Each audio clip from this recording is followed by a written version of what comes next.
Welcome to the first lecture of GK PYQ series. তোমাদেরকে স্বাগতম জানাই GK PYQ সিরিজের লেকচার নাম্বার 1-এ। আমাদের এই লেকচারটা আপকামিং যে এসএসসি জিডি 2025-এ আসছে, তো এইটাকে টার্গেট করে এবং এই লেভেলের যত রকমের এক্সাম হয় সেইগুলোকে টার্গেট করে আজকে আমাদের এই লেকচারের সিরিজটা চলবে। ঠিক আছে, এরকম অনেকগুলো লেকচার তোমরা পাবে, যার ফার্স্ট লেকচার এটা। দেখো, কথা না বলে ক্লাস শুরু।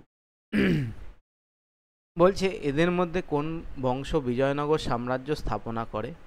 অপশান এ দেখতে পাচ্ছ সঙ্গম বংশ, অপশান এ দেখতে পাচ্ছ সঙ্গম, বি হচ্ছে সুলুভ, বি হচ্ছে তুলুভ বংশ, সি হচ্ছে আরাইভিডু, আর ডি হচ্ছে সোম বংশ। এই যে নিচে তোমরা দেখতে পাচ্ছ বিজয়নগর সাম্রাজ্যের ছবি। তাহলে দেখো, এই যে নদীটা তোমরা দেখতে পাচ্ছ, এই যে নদীটা, এই নদীর তীরবর্তী অঞ্চল ছিল তোমাদের বিজয়নগর সাম্রাজ্য। এই নদীটার নাম হচ্ছে তুঙ্গভদ্রা নদী।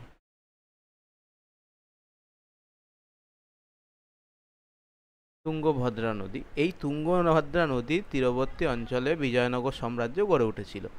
বিজয়নগর সাম্রাজ্যের সময়কাল ছিল 1336 থেকে 1670 সাল অবধি। যেমন এটা একটা সাম্রাজ্য ছিল, এদের মধ্যে অনেকগুলো বংশ ছিল, যাদের মধ্যে ফার্স্ট হচ্ছে সঙ্গম বংশ, ফার্স্ট হচ্ছে তোমাদের সঙ্গম, সেকেন্ড হচ্ছে তোমার সুলুভ, থার্ড হচ্ছে তোমার তুলুভ বংশ, আর ফোর্থ হচ্ছে আরাইভিডু বংশ।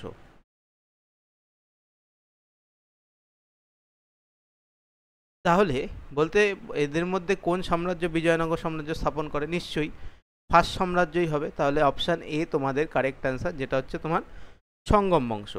তাহলে এবার আমি দেখে নিই যে সময়কাল কত থেকে কত। তাহলে 1336 থেকে 1485, এটা হচ্ছে তোমার সঙ্গম বংশের সময়কাল।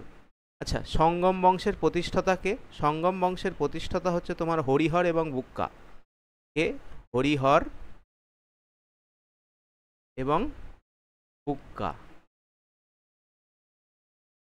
আচ্ছা, তুলুভ বংশের প্রতিষ্ঠাতা? তুলুভ বংশ চলেছিল 1485 থেকে 1505 অবধি। এর প্রতিষ্ঠাতা হচ্ছে সুলুভ নরসিম্হা। সুলুভ নরসিম্হা।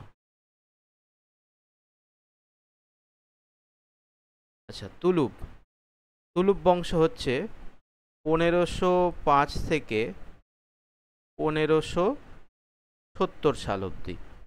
এর প্রতিষ্ঠাতা হচ্ছে বীর নরসিম্হা।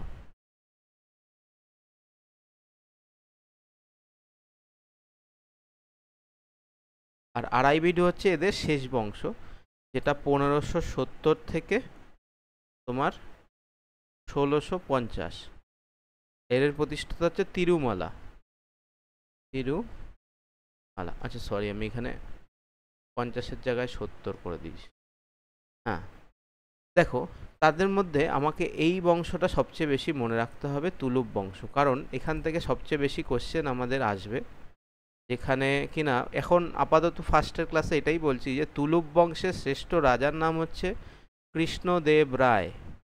ঠিক আছে, এখান থেকে তোমরা বারবার কোশ্চেন পাবে যে তুলুভ বংশের শ্রেষ্ঠ রাজা বা এই সঙ্গম সাম্রাজ্যের শ্রেষ্ঠ রাজাকে কৃষ্ণদেব রায়, এটা তোমরা পেয়ে যাবে। আচ্ছা, এদের এই যে বিজয়নগর, এই বিজয়নগর এদের ফিউডেটারিজ বা তোমাদের বলতে পারো এদের শত্রু কে ছিল? এদের শত্রু ছিল বা ফিউডেটারিজ ছিল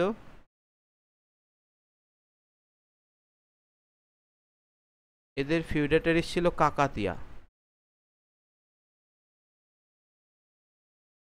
আই থিঙ্ক পেনে কোনো একটা সমস্যা হচ্ছে, এক সেকেন্ড, একটু আজকে ফার্স্ট ক্লাস তো, আমি এটা অনেক দিন বাদে করছি, যাই হোক। আচ্ছা, এটা কোন নদীর তীরে অবস্থিত? তুঙ্গভদ্রা নদীর তীরে অবস্থিত। কত সাল থেকে কত সাল? 1336 থেকে 1650। আচ্ছা, তোমরা যদি কেউ বলতে পারো যে এই সময় নর্দার্ন ইন্ডিয়াতে কোন সাম্রাজ্য চলছিল, এই সময় নর্দার্ন ইন্ডিয়াতে, এই সময় নর্থে চলছিল তোমার এটার নাম হচ্ছে তৃতীয় বংশটা, তুগলক ডাইনেস্টি। তুগলক চলছিল, তুগলক ডাইনেস্টি তখন এই সময় চলছিল। তাহলে আমরা বিজয়নগর সাম্রাজ্য থেকে এইটুকু দেখলাম যে বিজয়নগর সাম্রাজ্যের প্রতিষ্ঠাতা এই সময় সঙ্গম, তুলু, বারাইবেডু এদের সমসাময়িক দেখলাম। আর এটা কোথায় অবস্থিত? বিজয়নগর সাম্রাজ্য কোন নদীর তীরে অবস্থিত? আর এদের শত্রু কারা ছিল? কাকাতিয়ারা। এদের সময় উত্তরে ছিল তুগলক বংশ ছিল উত্তরে। সেকেন্ডে চলে আসি, বলছে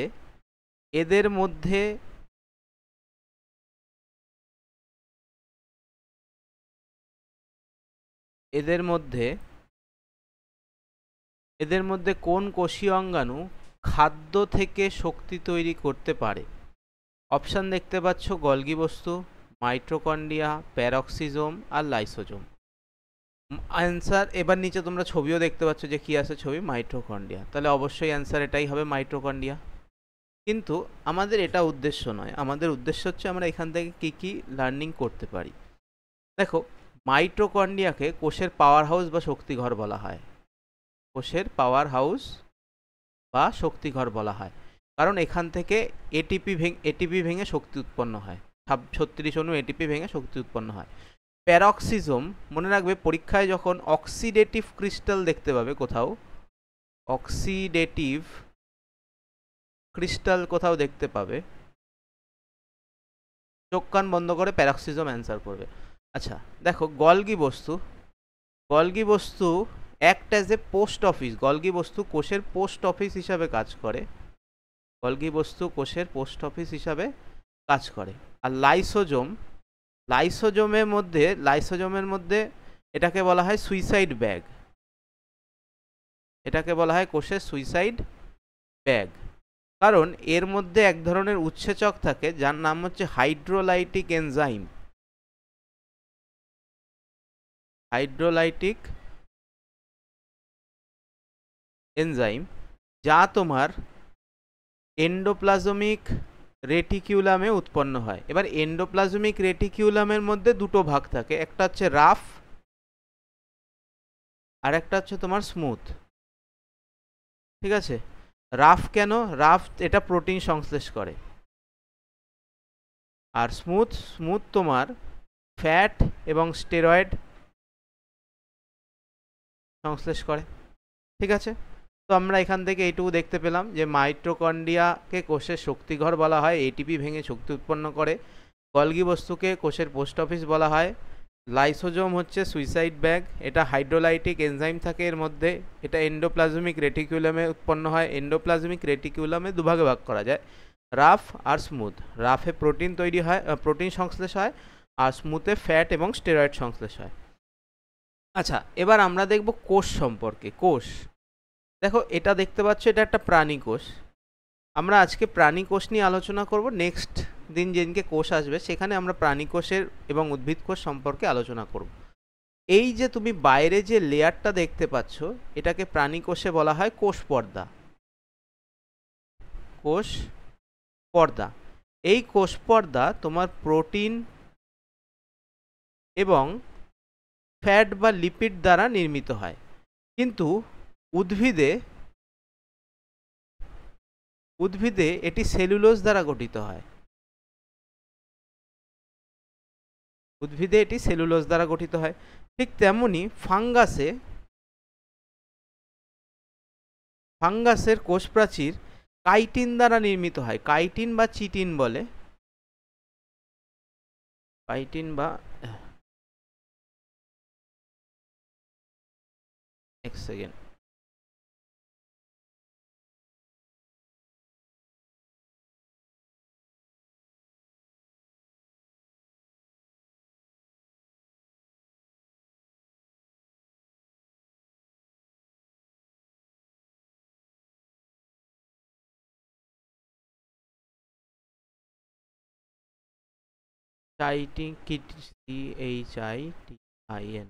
চিটিন বা কাইটিন বলে।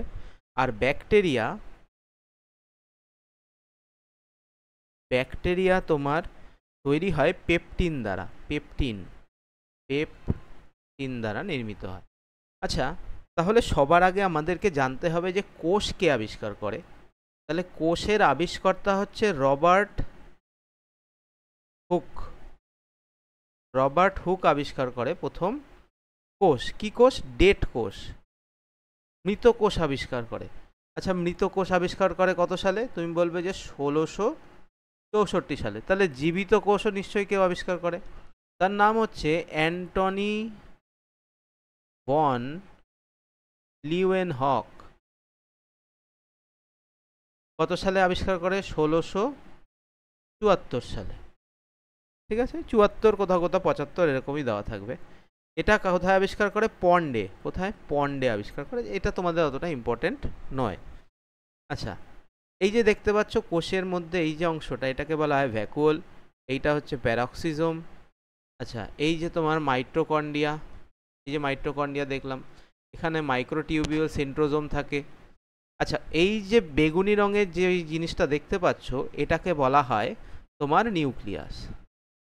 এবং এই যে পর্দা, নিউক্লিয়াসটা যে পর্দা দ্বারা গঠিত, বা নিউক্লিয়াস যে পর্দা দ্বারা আবৃত থাকে, তাকে বলা হয় নিউক্লিয় membrane.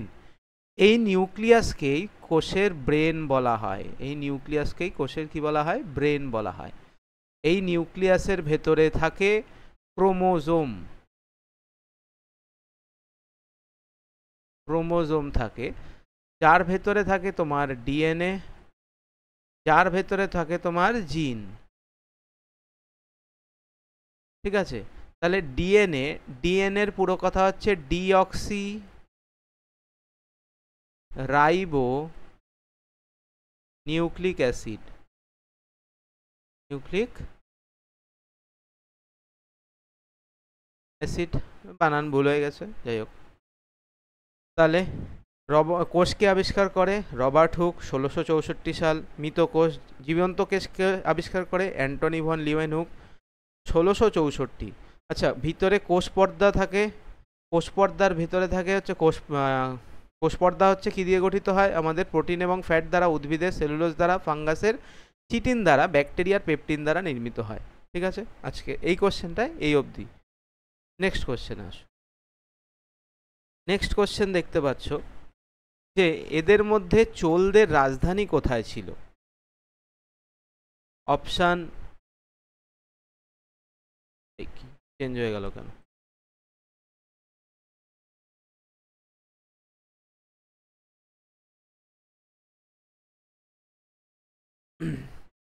Option A Tanjore, option B Tondi, option C Madurai, option D Bhajji.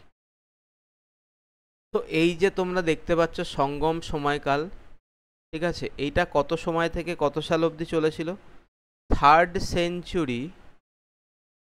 Century BC থেকে থার্ড সেঞ্চুরি এডি পর্যন্ত এই চোল ছিল। ঠিক আছে, সঙ্গম বংশের অন্তর্গত। এবার সঙ্গম আমরা জানি তিনটে সঙ্গম হয়েছিল, তিনটে সঙ্গম হয়েছিল, তিনটে সঙ্গম পিরিয়ড হয়েছিল। যার প্রথমটা হয় মাদুরাইতে, দ্বিতীয়টা হয় কাপাটপুরাম,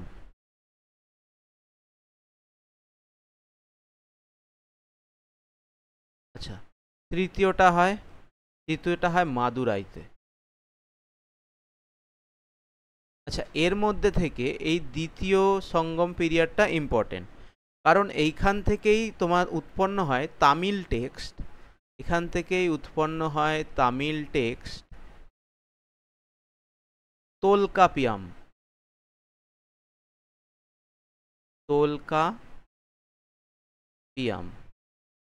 ঠিক আছে, এটা স্টার মার্ক করে রাখবে যে দ্বিতীয় সঙ্গমের সময় এটা তৈরি হয়েছিল। তাহলে দেখো, আমরা দেখব সঙ্গম পিরিয়ডের সময় তিনটে ইম্পর্টেন্ট ডাইনেস্টি ছিল। একটা ছিল চোল, একটা ছিল চেরা, আর একটা ছিল পান্ডেয়া। তাহলে আমরা চোল সম্পর্কে আগে সব কিছু দেখব। চোলদের রাজধানী কোথায় ছিল? চোলদের ক্যাপিটাল বা রাজধানী ছিল, তুমি দেখতেই পাচ্ছ এখানে লেখা আছে উরায়ুর, দেখতে পাচ্ছ, বা এটা হয়। আবার তাঞ্জোরও দেয় কোথাও কোথাও, তাঞ্জোর। আরেকটা খুব ফেমাস হচ্ছে গঙ্গাইকোন্ডা চোলাপুরম। গঙ্গাইকোন্ডা চোলাপুরম।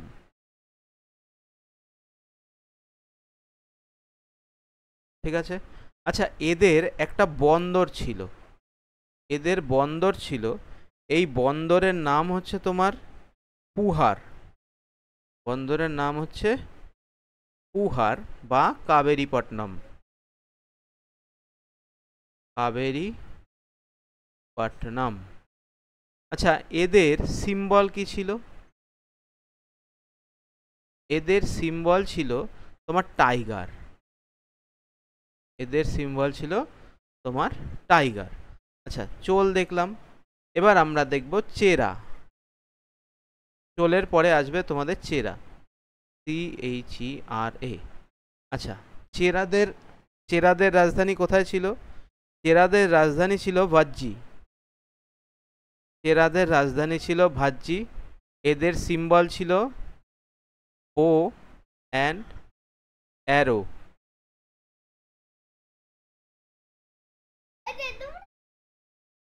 এদের রাজধানী ছিল বো অ্যান্ড অ্যারো।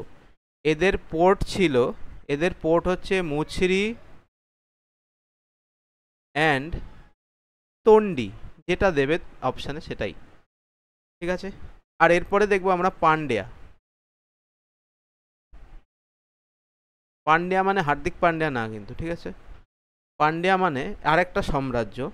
এদের সবচেয়ে ইম্পর্টেন্ট জিনিস যেটা, এটা হচ্ছে আসে পোর্ট। এদের পোর্টের নাম হচ্ছে কোরকাই।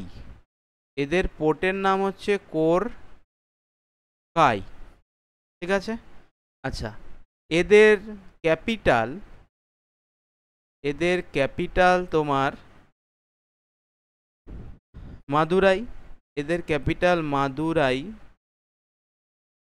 আর এদের সিম্বল হচ্ছে তোমার ফিশ। তাহলে এখানে দেখো কি বলেছে, এদের মধ্যে চোলদের রাজধানী কি ছিল? দেখো চোলদের রাজধানী কি আছে, তাঞ্জোর, গঙ্গাইকোন্ডা চোলাপুরম। তাহলে অ্যান্সার কি হবে? অ্যান্সার হবে তোমার তাঞ্জোর হচ্ছে correct answer. I hope clear. যদি না ক্লিয়ার হয় ভিডিওটা এই পার্টটা আরেকবার দেখে নেবে, কোনো অসুবিধা নেই। চলে আসি নেক্সট কোশ্চেন। বলছে কোন ভাষায় জ্যোতিবা ফুলে গুলামগিরি বইটি লিখেছিল? তাহলে গুজরাটি, ইংলিশ, মারাঠি, হিন্দি। তো অ্যান্সার হবে মারাঠি। কিন্তু আমাদের যে মেন টার্গেট যে জ্যোতিবা ফুলের সময়কাল আমাদের দেখতে হবে। তাহলে দেখো, জ্যোতিবা ফুলে তোমার মালি কমিউনিটি থেকে বিলং করে, মানে এদের মালি কমিউনিটি হচ্ছে মালি। ঠিক আছে। এদের জ্যোতিবা ফুলে তোমার 1873 সালে সত্যশোধক সমাজ তৈরি করে। কি তৈরি করে? সত্যশোধক সমাজ তৈরি করে। আচ্ছা, জ্যোতিবা ফুলের লেখা দুটি বই আছে। একটা হচ্ছে গুলামগিরি, যেটা তোমরা দেখতেই পাচ্ছ উপরে, গুলামগিরি। আর সেকেন্ড হচ্ছে সার্বজনিক সত্য ধর্ম। আচ্ছা, জ্যোতিবা ফুলের ওয়াইফের নাম হচ্ছে সাবিত্রীবাই ফুলে। জ্যোতিবা ফুলের ওয়াইফের নাম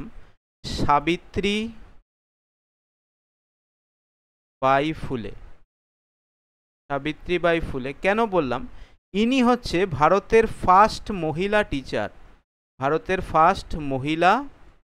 টিচার। আমি এই জন্য ইংলিশে লিখছিলাম, বাংলায় লিখলে হাতের লেখা আমার, যাই হোক। যে মহিলাদের জন্য কলেজ তৈরি করে কত সালে? 1848 সালে। মাথায় থাকবে। আচ্ছা, দেখো আমাদের এইটুকুই ছিল।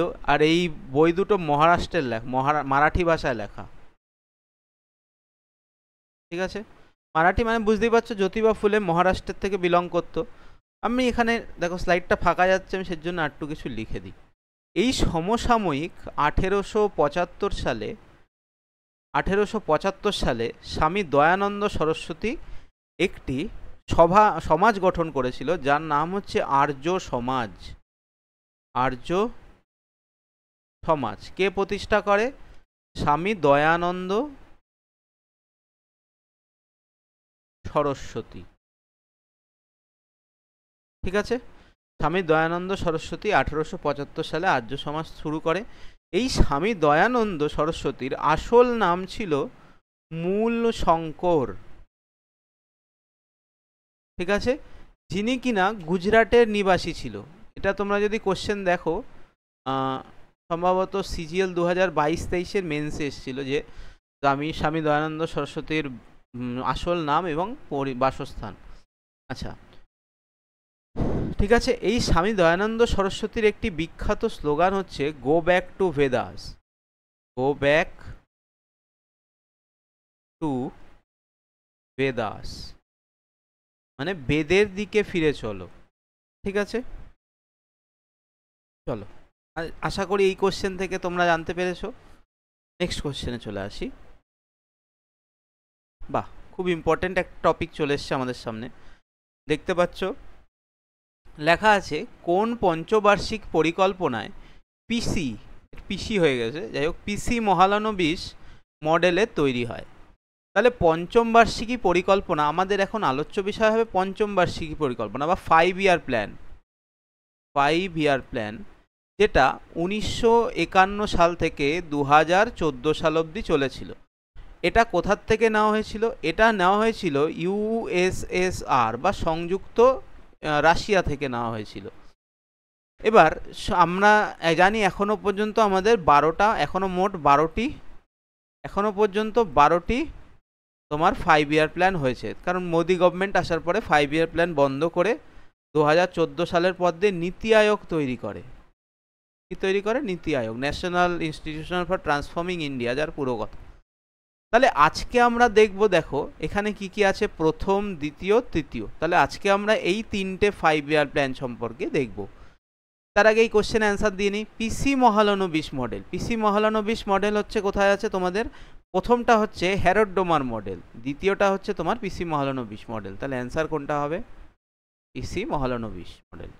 তাহলে আমরা এখন 5 ইয়ার প্ল্যান দেখব। তাহলে ফার্স্ট 5 ইয়ার প্ল্যান, ফার্স্ট 5 ইয়ার প্ল্যানের সময় হচ্ছে 1951 থেকে 1956।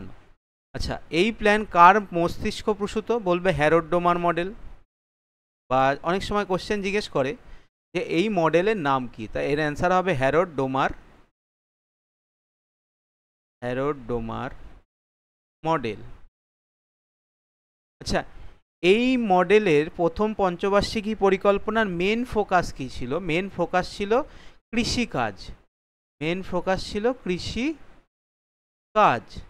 আচ্ছা, এই সময় তোমার বাঁধ নির্মিত হয়, এই সময় 3টে বাঁধ নির্মিত হয়, আইআইটি কলেজ নির্মিত হয়।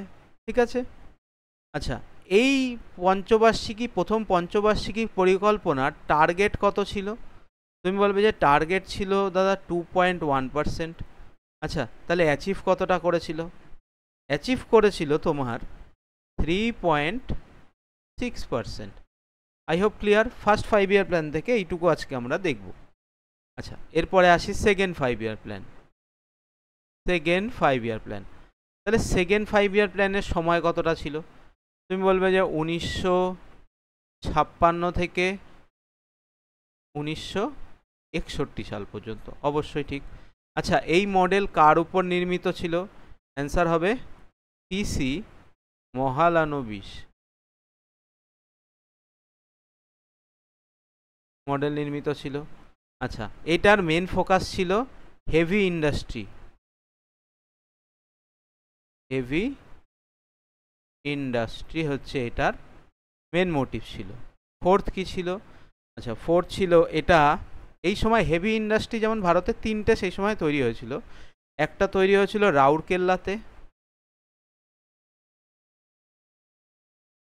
রাউরকেল্লাতে, দ্বিতীয় তৈরি হয়েছিল তোমাদের দুর্গাপুরে,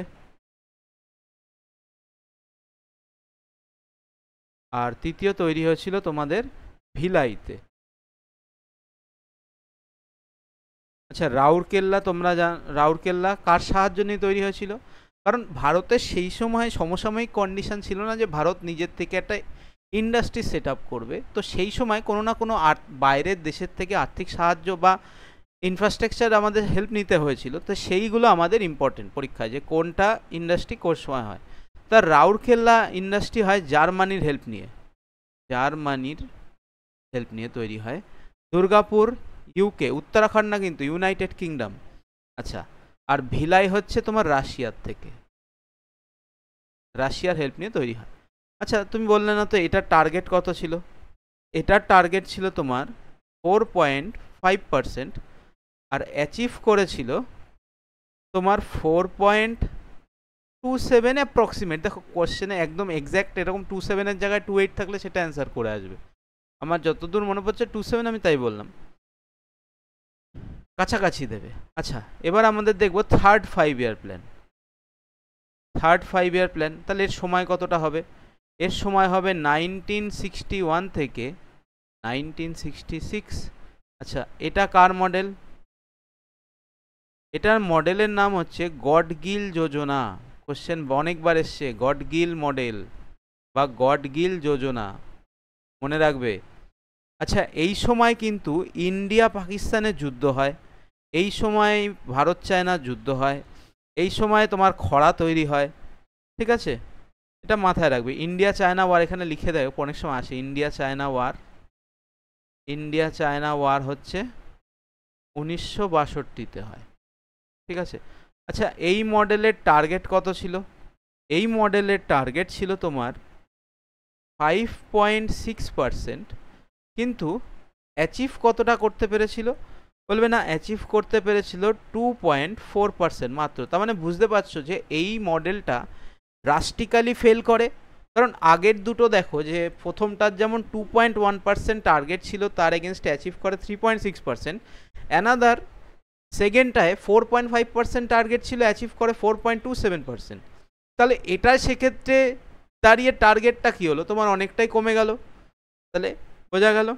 আচ্ছা, পরের কোশ্চেনে আসি। দেখো, এরপরে 12টা মডেলই তোমাদেরকে বোঝাবো আস্তে আস্তে, একদিনে যতটা দিচ্ছি ততটা করে নাও। এরপরে মনে রাখবে এখান থেকে আরেকটা টপিক এখানে আসে, যে 1966 সাল থেকে 1969 সাল অবধি এই 3টে বছর, মানে পাকিস্তানের যুদ্ধ, চায়নার যুদ্ধ, এই যুদ্ধগুলোর পড়ার পরে ভারতের হিউজ পরিমাণে লস হয়ে যায়। এবার সেই সময় 3 বছরের জন্য প্ল্যানের থেকে ছুটকারা, মানে প্ল্যান হলিডে নিয়ে নেয়। কি নিয়ে নেয়? Plan holiday. প্ল্যান হলিডে নিয়ে নেয়, ঠিক আছে? I hope clear. চলো নেক্সট কোশ্চেনে আসি। কি নেক্সট কোশ্চেন ফাঁকা কেন? আচ্ছা, এখানে লেখার জন্য লিখে রেখেছিলাম, লেখা হয়নি আর। চলো, বলছে মৌলিক কর্তব্য সংবিধানে যোগ করা হয় কোন প্রধানমন্ত্রীর সময়? তাহলে আমাদের সবার আগে জানতে হবে যে মৌলিক কর্তব্য কবে যোগ করা হয়। দেখো, মৌলিক কর্তব্য আমাদের যোগ করা হয় 1976 সালে। কত সালে? 1976 সালে 42তম কনস্টিটিউশনাল অ্যামেন্ডমেন্টের সময় যোগ করা হয়। এই 42তম সংবিধান সংশোধনীকে মিনি কনস্টিটিউশনও বলা হয়, মিনি কনস্টিটিউশনও বলা হয়। এই 1976-এর সময় কে প্রধানমন্ত্রী ছিল? অ্যান্সার হবে ইন্দিরা গান্ধী। তাহলে মৌলিক কর্তব্য, মৌলিক কর্তব্য কী জিনিস? মৌলিক কর্তব্য মানে অ্যাজ এ সিটিজেন আমাদের কিছু ডিউটিস আছে যেগুলো আমাদের অবশ্যই পালন করতে হবে। যেমন এই ডিউটিসগুলো, মৌলিক কর্তব্য যে ডিউটিগুলো, এটা নেওয়া হয়েছে ইউএসএসআর এর থেকে, রাশিয়ার থেকে অনুপ্রাণিত হয়ে নেওয়া হয়েছে। এটা আমাদের সংবিধানের পার্ট 4-এর এতে বর্তমান। আচ্ছা, পার্ট 4-এর এতে আর্টিকেল 51 এ থেকে শুরু করে, আর্টিকেল 51 এর সাবক্লস এ থেকে শুরু করে তোমার সাবক্লস কে অবধি বর্তমান। তার মানে আমাদের বর্তমান দিনে দাঁড়িয়ে 11টি মৌলিক কর্তব্য রয়েছে। কতগুলো মৌলিক কর্তব্য রয়েছে? 11টি। কিন্তু যখন 1976 সালে এই মৌলিক কর্তব্যগুলো যোগ করা হয় সর্দার শরণ সিং কমিটির রেকমেন্ডেশনে, তাহলে কোন কমিটির রেকমেন্ডেশনে? অ্যান্সার হবে সর্দার, বানান ভুল হয়ে গেছে, এক সেকেন্ড,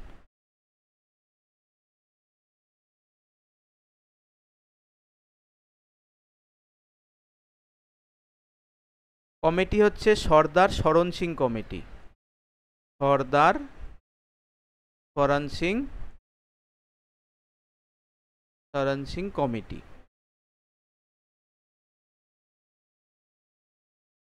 কমিটি রেকমেন্ডেশন। তাহলে সর্দার শরণ সিং কটা ফান্ডামেন্টাল ডিউটিস দিয়েছিল?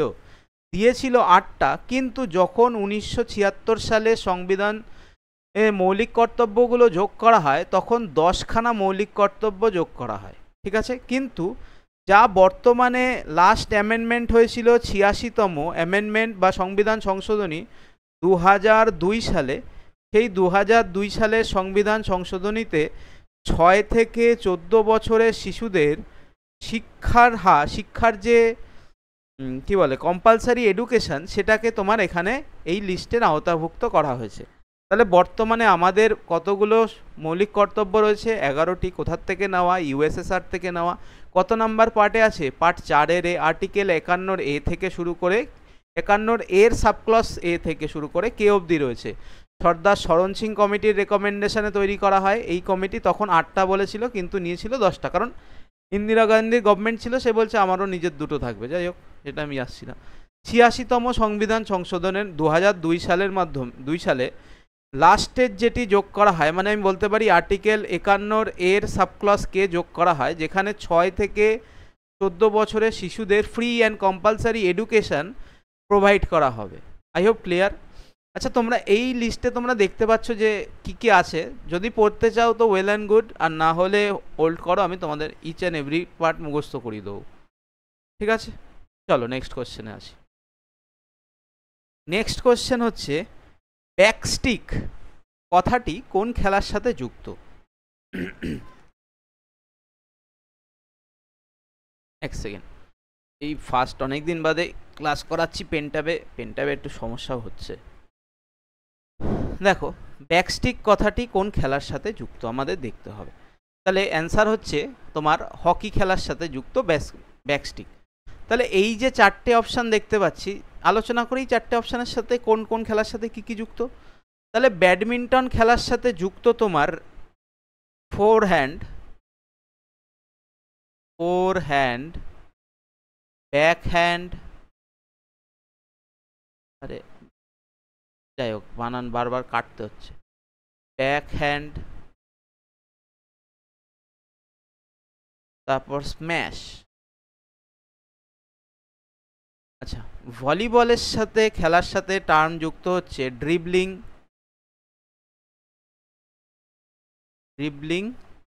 এবং পিভোট। আচ্ছা, হকি খেলার সাথে যুক্ত কি কি আছে? ব্যাকস্টিক আছে, আচ্ছা আছে, তার সাথে স্কুপ, অ্যাস্ট্রোট্রফ,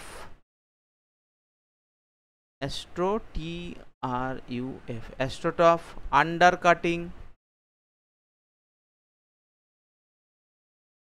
ইত্যাদি জড়িত। আচ্ছা, বাস্কেটবল,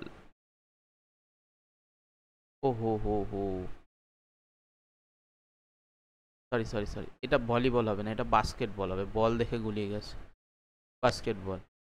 যে ভলিবলের সাথে আছে স্ম্যাশ আছে, তারপর হচ্ছে তোমার ব্লক আছে, এই সমস্ত আছে।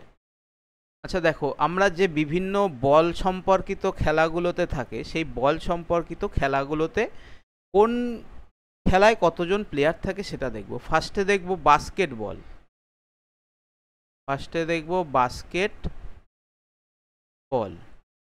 তাহলে বাস্কেটবলে 5 জন প্লেয়ার থাকে। আচ্ছা, ভলিবলে থাকে 6 জন। হ্যান্ডবল অথবা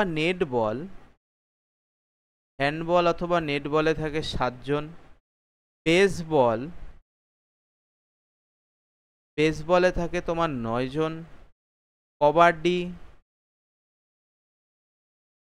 কবাডি খেলায় থাকে তোমার 7 জন। হকি, ফুটবল আর হচ্ছে তোমার ক্রিকেট, এই খেলাগুলোতে তোমার থাকে 11 জন করে। আই থিঙ্ক ক্লিয়ার এবার।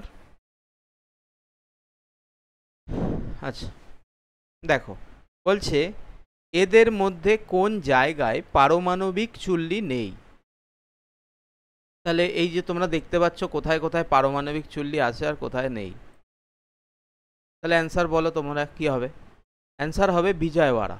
বিজয়ওয়াড়া মানে এই সাইডটা, অন্ধ্রপ্রদেশের এই অঞ্চলে কোথাও দেখতে পাচ্ছ পারমাণবিক চুল্লি? কোথাও নেই। তাহলে আমরা দেখি যে সবার আগে পারমাণবিক চুল্লি যেটা তৈরি হয়েছিল সেটা হচ্ছে তারাপুরে, মহারাষ্ট্রের তারাপুরে 1969 সালে তারাপুরে তৈরি হয়েছিল। আর রিসেন্ট তৈরি হয়েছে তামিলনাড়ুতে। আচ্ছা, পোখরান টেস্ট সাইট, এটা রাজস্থানে অবস্থিত। রাজস্থান অ্যাটমিক পাওয়ার প্ল্যান্ট রাজস্থানে। কাকরাপাড় গুজরাটে অবস্থিত, ঠিক আছে। নারোরা অ্যাটমিক পাওয়ার প্ল্যান্ট, এটা তোমার ইউপিতে অবস্থিত। আর এদিকে কাইগা অ্যাটমিক পাওয়ার প্ল্যান্ট, এটা তোমার কর্ণাটকে অবস্থিত। আর কালপাক্কাম এটা হচ্ছে তামিলনাড়ুতে অবস্থিত। দেখা যাচ্ছে না আই থিঙ্ক, আমি একটু কালারটা চেঞ্জ করে নিই। কালপাক্কাম তোমার এটা তামিলনাড়ুতে অবস্থিত, ঠিক আছে। আচ্ছা, এবার দেখব আমরা পারমাণবিক চুল্লি সম্পর্কিত দেখব। এই পারমাণবিক চুল্লিতে ফুয়েল হিসাবে ইউজ করা কি হয়? ফুয়েল হিসাবে তোমার ইউরেনিয়াম ইউজ করা হয়। ইউজ করা হয় ইউরেনিয়াম ইউজ করা হয়, যার পারমাণবিক ভর হচ্ছে U-235 নিচে 92। এবার পারমাণবিক দেখো, পরমাণু থেকে দুইভাবে শক্তি উৎপন্ন হয়, একটা হচ্ছে নিউক্লিয় সংযোজন আর একটা হচ্ছে নিউক্লিয় বিভাজন। নিউক্লিয় সংযোজন মানে হচ্ছে ফিউশন, নিউক্লিয়ার ফিউশন, আর বিয়োজন মানে হচ্ছে নিউক্লিয়ার ফিশন।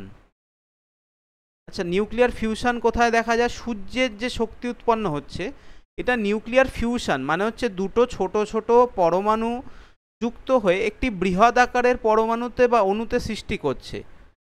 আর নিউক্লিয়ার ফিশনে কি হচ্ছে, একটা বৃহৎ আকারের পরমাণুকে যখন কোনো একটা ছোট পার্টিকেল দ্বারা আলোর গতিতে হিট করানো হচ্ছে, ধরো এইটা ইউরেনিয়াম আছে, এটাকে এই ছোট পার্টিকেল দ্বারা এত জোরে হিট করালাম, এই ইউরেনিয়ামটা ভেঙে দুটো টুকরো তৈরি হয়ে গেল।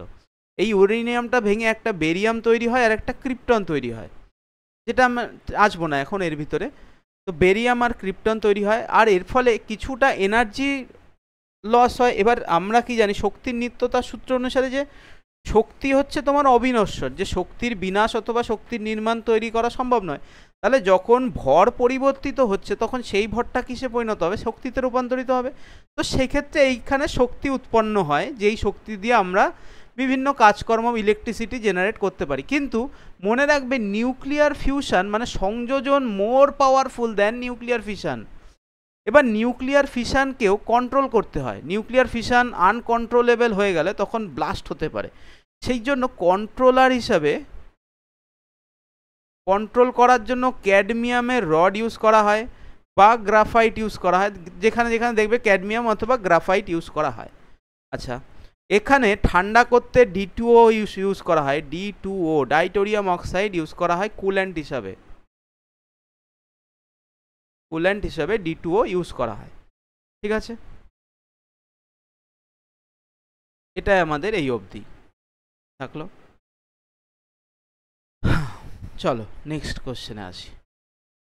নেক্সট কোশ্চেন হচ্ছে যে শারদ সম্রাট নামে পরিচিত, কে পরিচিত? তো অ্যান্সার হবে আমজাদ আলী খান। অ্যান্সার কি হবে? আমজাদ আলী খান। তাহলে আমরা অ্যান্সারে এইখানে যা যা কোশ্চেন আছে, অপশানগুলো আছে, সেগুলো দেখব তারা কোনটা কিসের সাথে যুক্ত। তাহলে আমির আলী খান তোমার তানপুরার সাথে যুক্ত, তানপুরা এবং তবলার সাথে যুক্ত হলো। আচ্ছা, কৃষ্ণ মহারাজ বা কৃষ্ণা মহারাজ ইনি তবলার সাথে যুক্ত, আর ইনি বেনারস ঘরানার অন্তর্ভুক্ত। বেনারস ঘরানা অন্তর্ভুক্ত। পণ্ডিত রবিশঙ্কর, নিশ্চয়ই সবাই জানো, সিতার বাদক, সিতার, SITAR, সিতার, সিতার বাদক। আচ্ছা, শারদ সম্রাট, আমরা এখন শারদের কিছু এক্সপোনেন্ট দেখব যারা শারদ বাজায়, শারদ, শারদ বাজায়। আমি কালিটা চেঞ্জ করে নিই।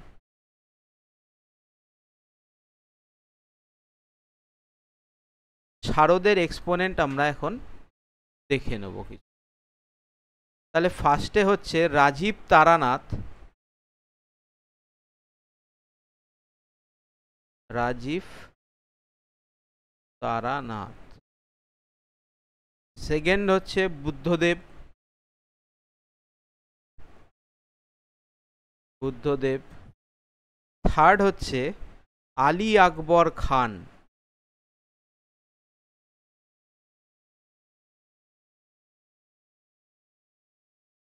আর ফোর্থ হচ্ছে আলাউদ্দিন খান।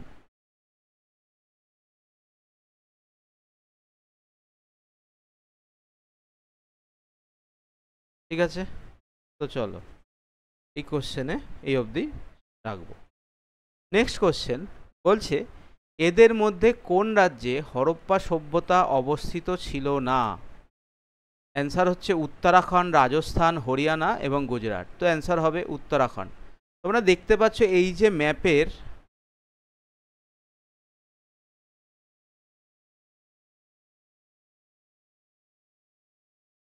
এই যে ম্যাপের এই যে অংশটা দেখতে পাচ্ছ, এই যে শুরু করে এখান থেকে এই এসছে, এই যে অংশটা, এটা হচ্ছে তখনকার হরপ্পা সভ্যতা। তাহলে হরপ্পা সভ্যতা 2500 BC থেকে 1750 BC অবধি হরপ্পা সভ্যতা অবস্থিত ছিল। হরপ্পা সভ্যতা রাবি নদীর তীরে বা রাবি নদীর তীরে অবস্থিত ছিল, যাকে খুঁজে বার করে দয়ারাম সাহানি। আমার এই জায়গাটা ভীষণ গোলায়, হরপ্পা সভ্যতা দয়ারাম সাহানি, রাখাল দাস বন্দ্যোপাধ্যায় নিয়ে। হ্যাঁ ঠিক আছে, হরপ্পা সভ্যতা দয়ারাম সাহানি, দয়ারাম সাহানি আবিষ্কার করে কত সালে? 1921-এ হরপ্পা সভ্যতা। আচ্ছা, হরপ্পা সভ্যতার নাম কেন পড়েছিল? দেখো এর পিছনে বেসিক টার্ম হচ্ছে যে প্রথম যে শহরটা খুঁজে পাওয়া যায় সেটা হচ্ছে হরপ্পা, তাই জন্য এই সভ্যতার নাম পুরোপুরি হরপ্পা সভ্যতা। আচ্ছা, এই হরপ্পা সভ্যতার আমরা নর্থ, সাউথ, ওয়েস্ট আর ইস্ট এক্সটিংক্ট আজকে আমরা দেখব। তাহলে নর্থে ছিল জম্মু কাশ্মীর অবধি, জম্মু কাশ্মীর। আচ্ছা, উত্তরে ছিল মহারাষ্ট্র, পূর্বে ছিল উত্তরপ্রদেশ, আর পশ্চিমে ছিল আফগানিস্তানে। তাহলে দেখো জম্মু কাশ্মীরের মান্ডা অঞ্চল, উত্তরে ছিল জম্মু কাশ্মীরের মান্ডা, পূর্বে ছিল আলিগড়, আলিগড় বলি, আলমগীরপুর, আলমগীরপুর। আচ্ছা, সাউথে ছিল দৈমাবাদ, দৈমাবাদ সাউথে ছিল, আর ওয়েস্টে ছিল সুতকা গেন্ডর,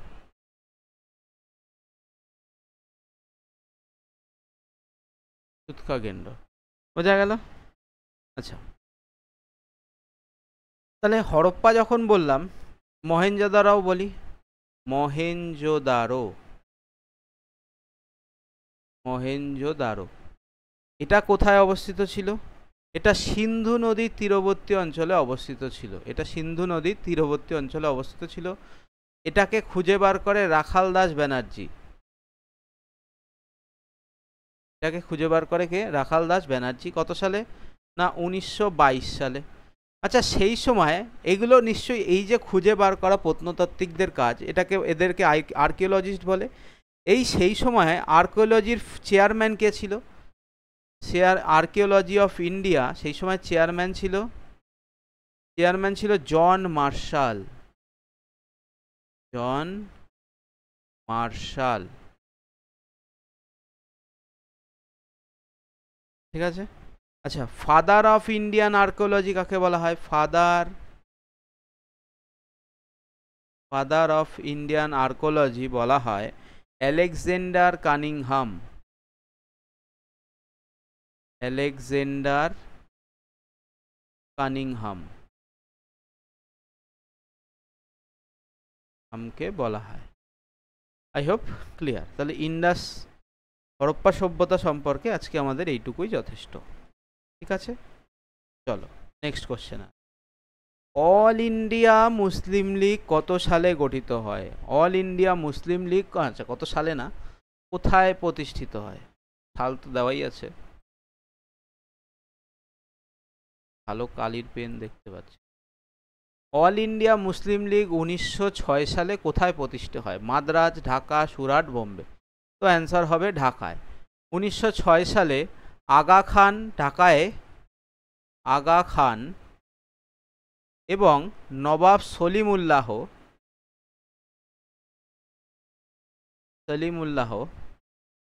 এই প্রতিষ্ঠান তৈরি করে 1906 সালে। আচ্ছা, আমাদের কি শুধু মুসলিম লীগ দেখলেই হবে? না, মুসলিম লীগ না, আমাদের চেষ্টা হচ্ছে যে এই সময় যা যা তৈরি হয়েছিল লীগগুলো, সেগুলো আমাদের এক নজরে দেখে নেওয়া।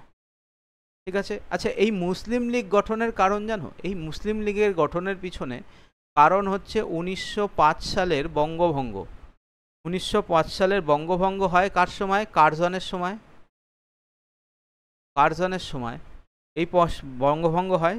তার পরবর্তীতে এই মুসলিম লীগ গঠিত হয়, কারণ সেই সময় প্রিডমিনেন্টলি ওয়েস্ট বেঙ্গল এবং বাংলাদেশের যে অঞ্চলটা ছিল সেটা বিশেষ করে বাংলাদেশের অঞ্চলটা মুসলিম ডমিনেটেড ছিল, এবং তাদেরকে আমরা পরবর্তীতে যখন 1909 সালের অ্যাক্ট দেখব, মরলে মিন্টো রিফর্ম, ঠিক আছে, সেখানে দেখব সেপারেট ইলেক্টোরেট কী করে তাদের সাথে প্রতারণা করা হয়েছিল। তো এই পরিপ্রেক্ষিতেই এই মুসলিম লীগ গঠন হয়। ঠিক আছে, তাহলে আমরা দেখলাম 1905 সালে কি হয়, বঙ্গভঙ্গ শুরু হয়, এবং 1911 সালে সেই বঙ্গভঙ্গ আবার রদও হয়ে যায়। তো সেটা যাই হোক, অন্য টপিক, সেটা এখন আমি আসছি না। আমাদের এখন দেখার কাজ হচ্ছে যে কি কি ইনস্টিটিউশন গঠিত হয়েছে, যেগুলো থেকে পরীক্ষায় সবচেয়ে বেশি কোশ্চেন আসে। সবার আগে হচ্ছে ALTUC, all India trade union Congress, যেটা গঠিত হয় 1920 সালে। ঠিক আছে, তৈরি করে NM যোশী এবং লালা লাজপত রায়। লালা লাজপত তৈরি করে আজ, এবং লালা লাজপতের চেয়ারম্যান ছিল। পরীক্ষায় কোশ্চেন আসে চেয়ারম্যান কে ছিল, sorry, Lala Lajpat chairman, president ছিল, প্রেসিডেন্ট।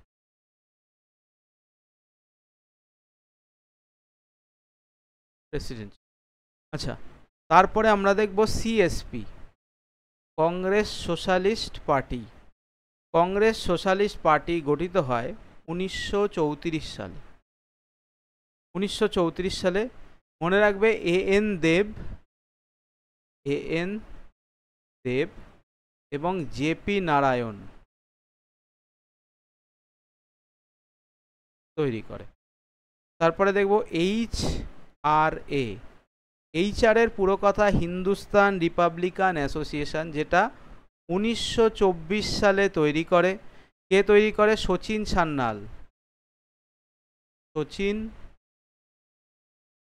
সান্যাল তৈরি করে। কোথায় তৈরি করে? না, কানপুরে। ঠিক আছে, তারপরে তৈরি হয় HSRA গঠিত হয় 1928 সালে। কোথায় কে তৈরি করে? ভগৎ সিং, রাজগুরু, এরা তৈরি করে। কোথায় তৈরি করে? দিল্লির ফিরোজ শাহ কোটলায় তৈরি করে। ফিরোজ শাহ কোটলাতে তৈরি করে। HSR এর পুরো কথা হচ্ছে হিন্দুস্তান সোশ্যালিস্ট রিপাবলিকান অ্যাসোসিয়েশন। আচ্ছা, লাস্ট দেখব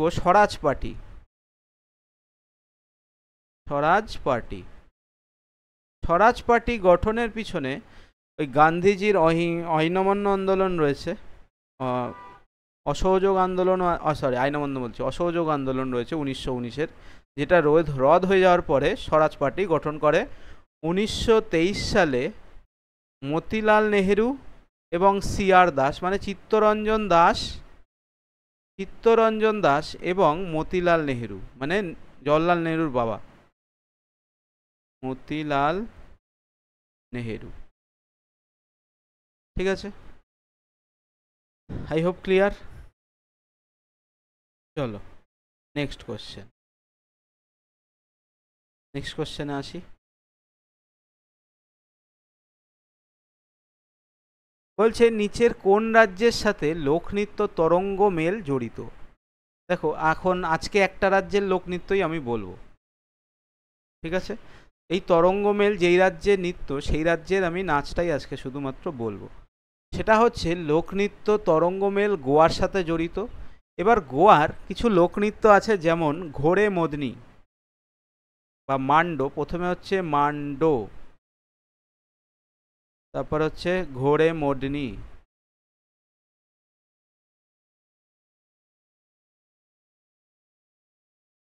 তারপরে সাও যাও, সাও যাও, তারপর ঢালো, DHALO, ঢালো, মফ, ফুগড়ি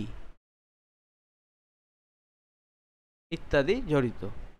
মধ্যপ্রদেশ না বললে ভালো লাগছে না। মধ্যপ্রদেশ দেখো, মধ্যপ্রদেশে কাকসার, কাকসার, তুয়া নাচ, ফুলপত্তি, ফুলপত্তি, তেরাতালি, আদা, খাড়া নাচ ইত্যাদি নাচ জড়িত। আচ্ছা, দেখবে কেরালা আর তামিলনাড়ুতে একটু মানে আমাদের এই নর্দার্ন ইন্ডিয়া বা ইস্টার্ন ইন্ডিয়ার লোকেদের কাছে এই নামগুলো কেমন একটু অকওয়ার্ডই লাগে। যেমন দেখবে আট্টাম আর রাট্টাম, যেমন নামের শেষে কেরালার যতগুলো নাম থাকবে, নাচের নাম থাকবে, তাদের লাস্টে আট্টাম থাকার প্রবাবিলিটি 90%, আর তামিলনাড়ুতে রাট্টাম। তাহলে দেখো, যেমন কেরালাতে কানিয়াট্টাম,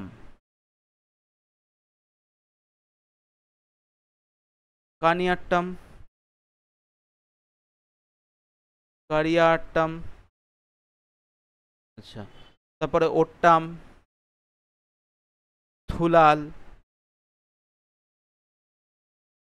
ইত্যাদি। আর তামিলনাড়ুতে কাভড়ি, কাভড়ি আছে, কুদারাই আট্টাম, কুদারাই আট্টাম, আর হচ্ছে দেবরাট্টাম।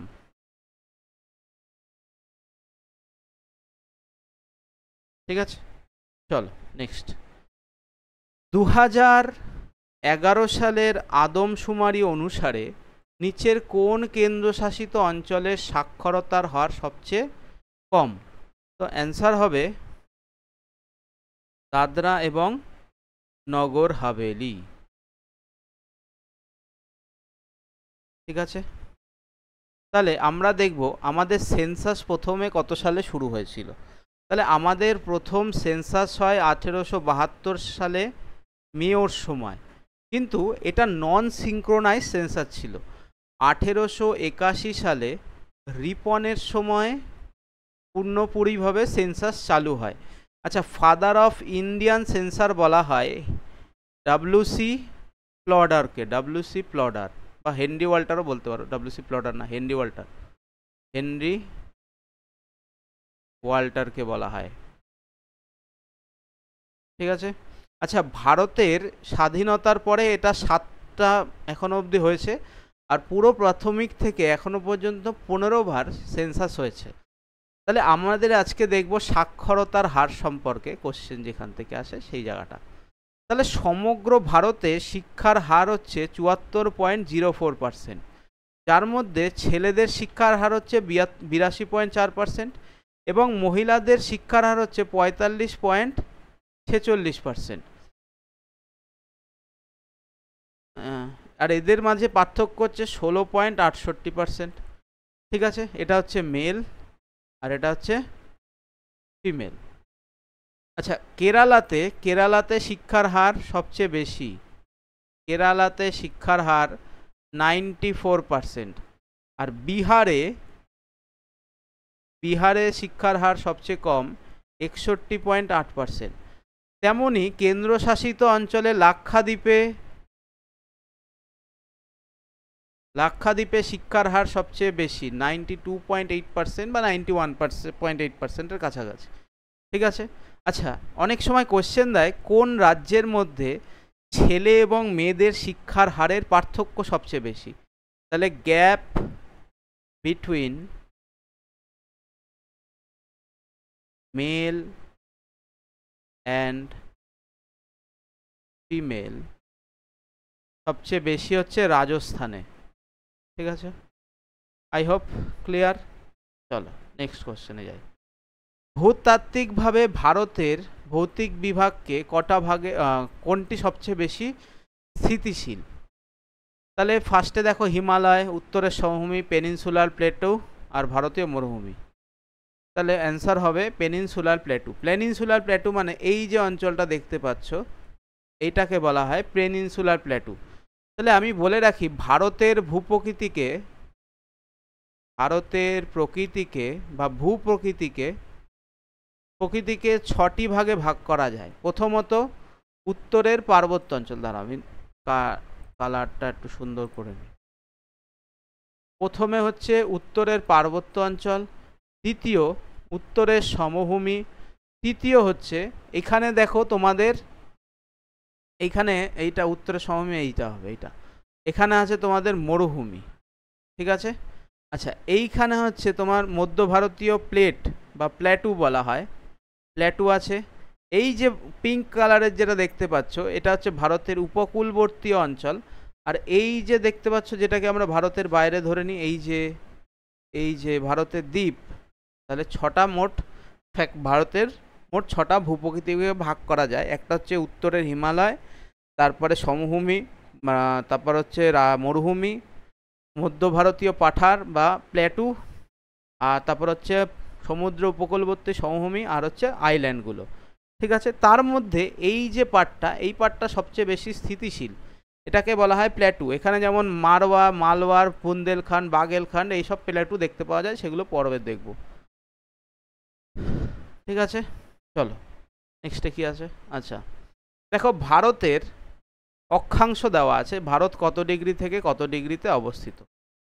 তাহলে এই যে এটা হচ্ছে ভারতের মূল ভূখণ্ড। কোশ্চেন আসবে মূল ভূখণ্ড, যদি কোশ্চেনে আসে ভারতের মূল ভূখণ্ড তাহলে বলবে ভারতের মূল ভূখণ্ড সাউথে হচ্ছে 8 ডিগ্রি 4 মিনিট, আর নর্থে হচ্ছে তোমার 37 ডিগ্রি 6 মিনিট। তাহলে মাইনাস করলে দেখতে হবে কত হচ্ছে, 29 ডিগ্রি, 30 ডিগ্রির কাছাকাছি কিছু একটা হচ্ছে।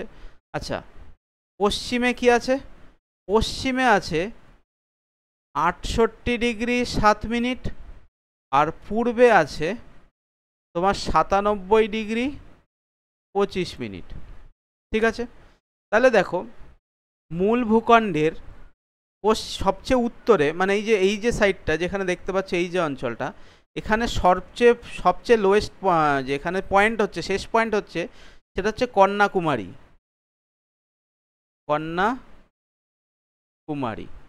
আচ্ছা, উত্তরে সবচেয়ে সর্বোচ্চ পয়েন্ট হচ্ছে ইন্দিরা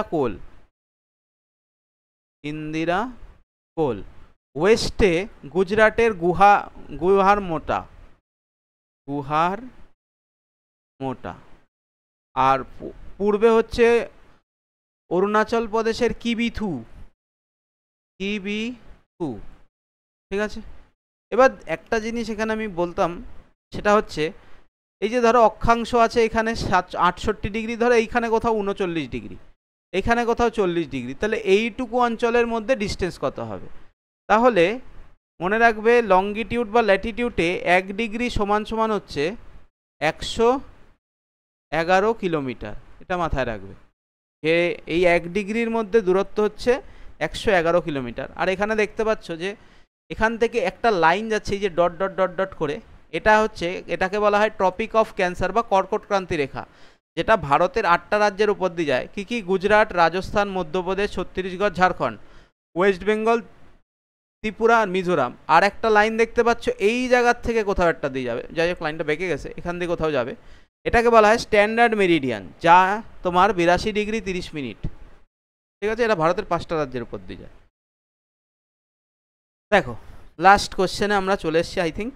হ্যাঁ, চলো দেখো, কোশ্চেন হচ্ছে সাত্তারিয়া নৃত্যশৈলী কোন নাচের সাথে যুক্ত? তো হাইলাইটার কেন হলো? সাত্তারিয়া, তোমরা জানো সাত্তারিয়া হচ্ছে আসামের সাথে যুক্ত। এটা তোমার 2001 কোথাও কোথাও 2000 সাল, এরকম 2000 সালে শাস্ত্রীয় নাচের অংশ হয়েছে। ঠিক আছে, এই যে দেখো তোমরা ছবি দেখতে পাচ্ছ, এই যে ক্লাসিক্যাল ডান্সেস অফ ইন্ডিয়া। তাহলে আমাদের ভারতে মোট 8টি ক্লাসিক্যাল ডান্স আছে। 8টি ক্লাসিক্যাল ডান্স কী কী? প্রথমে হচ্ছে ভারতনাট্যম, কোথায়? তামিলনাড়ুতে। কত্থক আছে কোথায়? নর্দার্ন ইন্ডিয়া, মানে উত্তরপ্রদেশ এই সব অঞ্চলে কত্থক আসবে। কথাকলি, কথাকলি হচ্ছে কেরালাতে। কুচিপুড়ি, কুচিপুড়ি অন্ধ্রপ্রদেশে। মণিপুরি, নাম দেখেই মনে হচ্ছে মণিপুর, এটা হচ্ছে ইন্ট্রোভার্ট টাইপের নাচ। ইন্ট্রোভার্ট টাইপের নাচ মানে কি? এই যে যে নাচ করছে সে কখনো যে অডিয়েন্স আছে তার চোখের দিকে তাকায় না। আচ্ছা, ওড়িশি, ওড়িশি হচ্ছে উড়িষ্যা। মোহিনীআট্টম, মোহিনীআট্টম কেরালা। আর সাত্তারিয়া হচ্ছে আসাম। তাহলে এই যে নাচগুলো আছে ক্লাসিক্যাল ডান্স, এগুলোকে নেওয়া হয়েছে ভারতমুনির লেখা, ভারতমুনির লেখা নাট্যশাস্ত্র থেকে, নাট্যশাস্ত্র থেকে, যাকে পঞ্চম বেদ বলা হয়। কি বলা হয়? পঞ্চম বেদ বলা হয়। আই হোপ তোমাদের ক্লিয়ার হয়েছে। আজকের জন্য এটুকুই থাকছে। দেখা হবে আবার আগামী দিন অন্য ক্লাসে, সম্ভবত বুধবার দিন। তো থ্যাংক ইউ, সাথে থেকো তোমরা। আশা করি তোমাদের ক্লাসটা ভালো লেগেছে।